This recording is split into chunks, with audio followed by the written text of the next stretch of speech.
All right, this right here is crazy. It's definitely crazy. We got to get into this. So this is an article that is basically giving us the rundown on why the owners are kind of refusing to sign off on some of the things that the WNBA players want. It points out viewpoints like them viewing it as an unstable business up to this point, because we always hear about how the WNBA has been in the red. Obviously, boom, deadline, no deal done, deadline. What are we gonna do? Like, this is giving you the WNBA commissioner's outright refusal to even consider the new CBA deal wasn't just a negotiating move. It was a spark that ignited a full-blown firestorm, sending shockwaves throughout the league. This wasn't a tactic to buy time or open dialogue. It was a flat, hard no to fairness itself, a direct affront to the equity the players had been fighting for. And superstars like Caitlin Clark, who are redefining the game and drawing millions of new fans, weren't about to let such blatant dismissal go unanswered. Suddenly, the owner's weak, self-serving excuses were laid bare, exposing the harsh reality of the battle lines firmly drawn in the sand.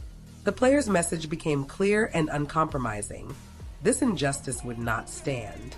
The gloves were off, and there was no longer any room for silence or compromise. Detailing why the WNBA owners have taken the stance that they have decided to take ultimately when it comes down to getting this new CBA deal done. And this is why they are standing firm on their stance.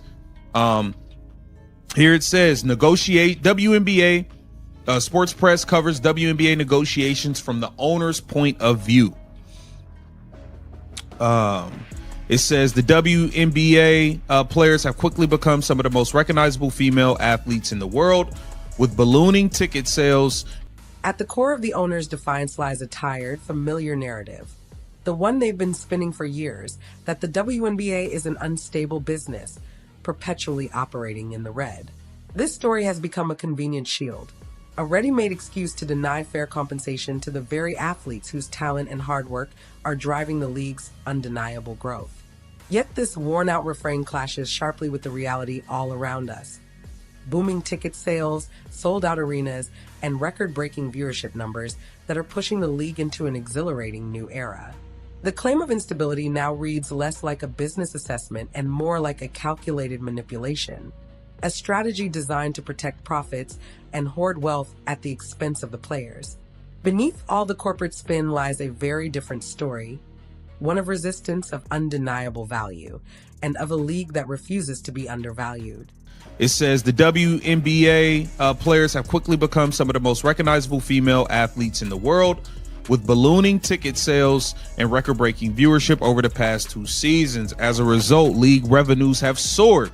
But unlike their male counterparts in the National Basketball Association, who are guaranteed 50% of the NBA's basketball-related income, WNBA players are not guaranteed a percentage of such income, which includes things like media deals, merchandise, ticket sales, concessions. So the players haven't shared in the league's flood of new revenue. A recent Let's be clear.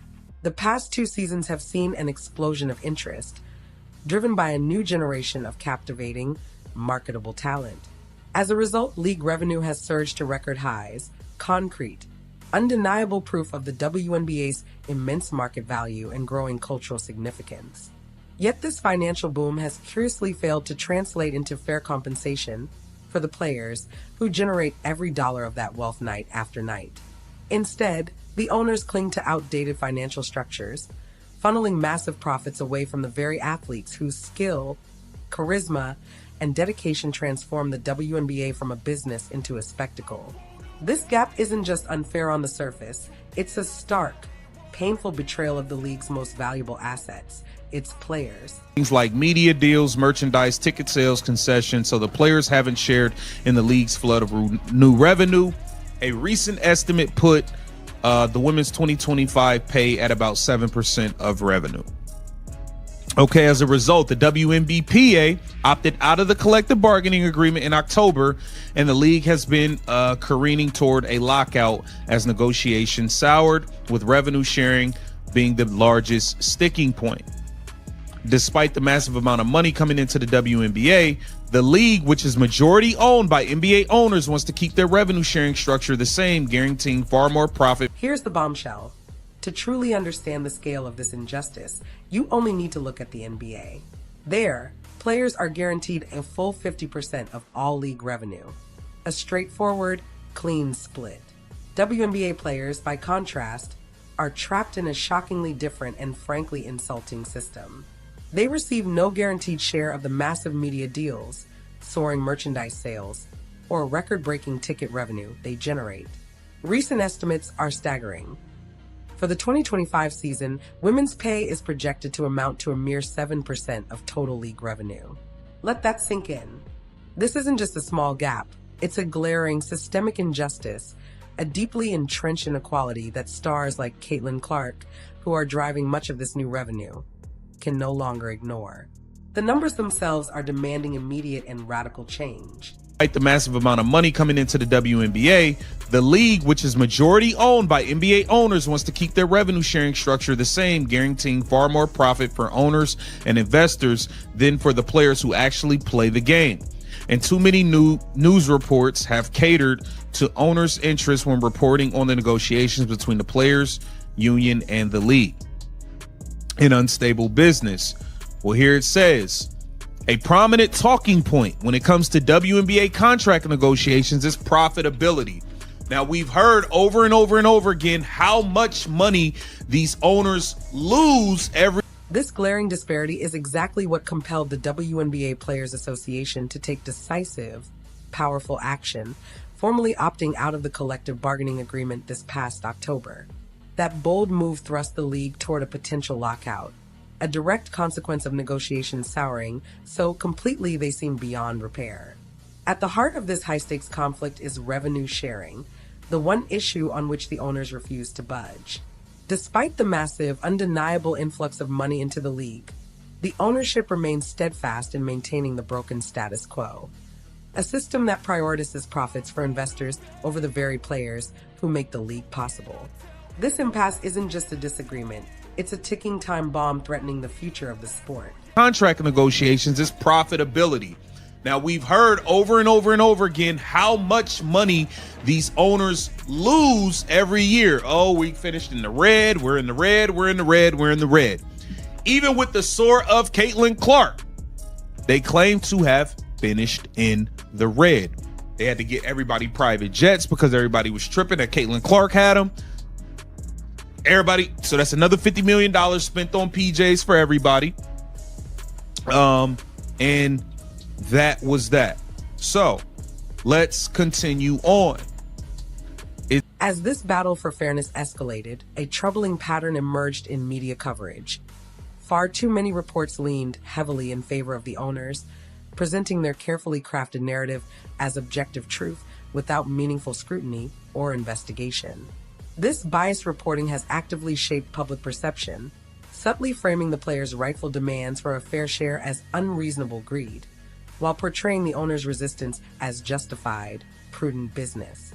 It's a tactic designed to suppress honest understanding and critical conversation. This one-sided narrative has only reinforced the owner's position, making the fight for player equity an even steeper uphill battle. In this struggle, the narrative itself has become a weapon. About the matter publicly, the league and teams combined have not been profitable since the WNBA's inception in 1996. So it's basically showing that the owners are claiming that this isn't a profitable business, but it is a little weird that if it's so unprofitable, how's all these new teams popping up? Why is everybody jumping to throw in $250 million to get their team and all of this stuff? But hey, and then it shows here WNBA will lose $40 million this season and its NBA investors are growing impatient. That was an article in the New York Post. And it gets worse when you examine the specifics. Claims about the league's so-called lack of profitability, the unstable business mantra, have been relentlessly pushed by major media outlets, almost always without a shred of verifiable financial evidence. NBC Sports, for example, boldly asserted that the WNBA has a long-standing reputation as an unstable, loss-making business. Bleacher Report echoed the same sentiment, flatly stating the league is unprofitable, while Sports Illustrated made similar unsubstantiated claims. The common thread among these powerful proclamations is a glaring flaw. None provide sources, data, or evidence to back their dramatic assertions. It's a coordinated chorus of baseless claims, all conspiring to present a completely misleading picture of the league's financial reality. 5% of the viewership tanked when Caitlin Clark was injured.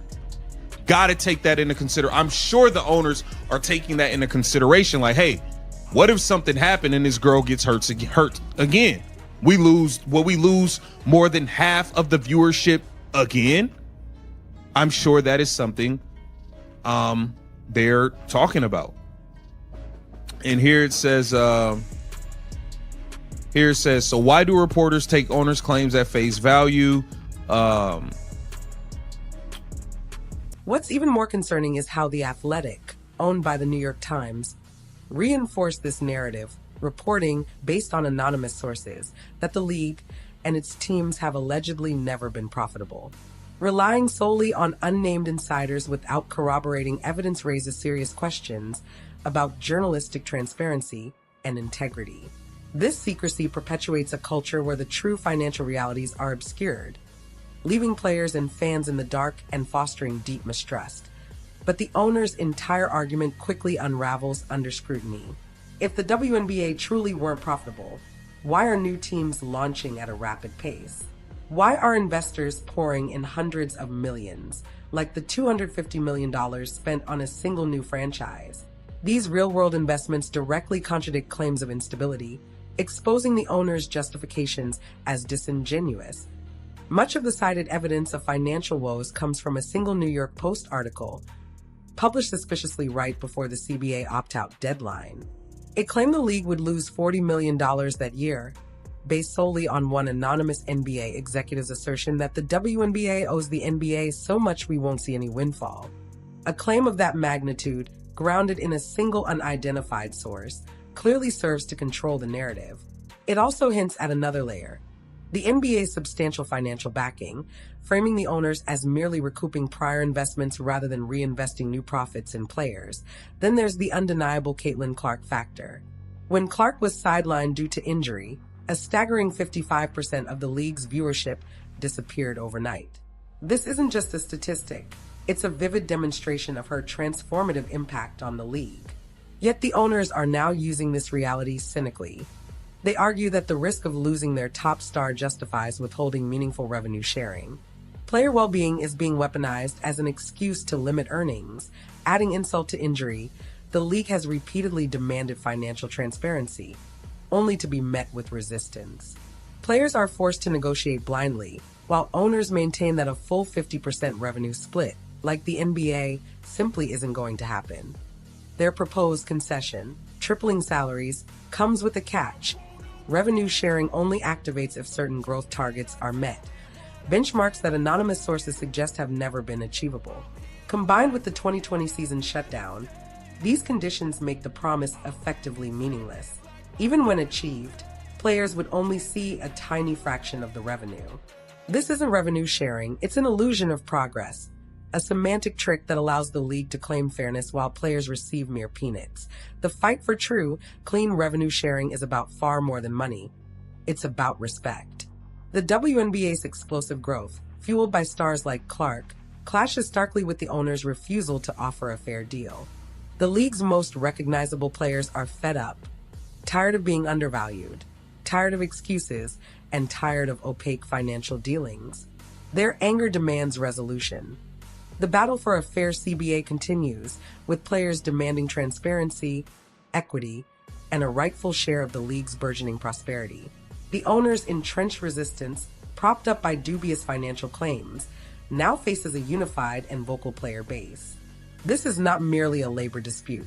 It's a fight for the future of women's professional sports, a demand for respect that reverberates far beyond the basketball court. The spotlight has never been brighter, and the world is watching.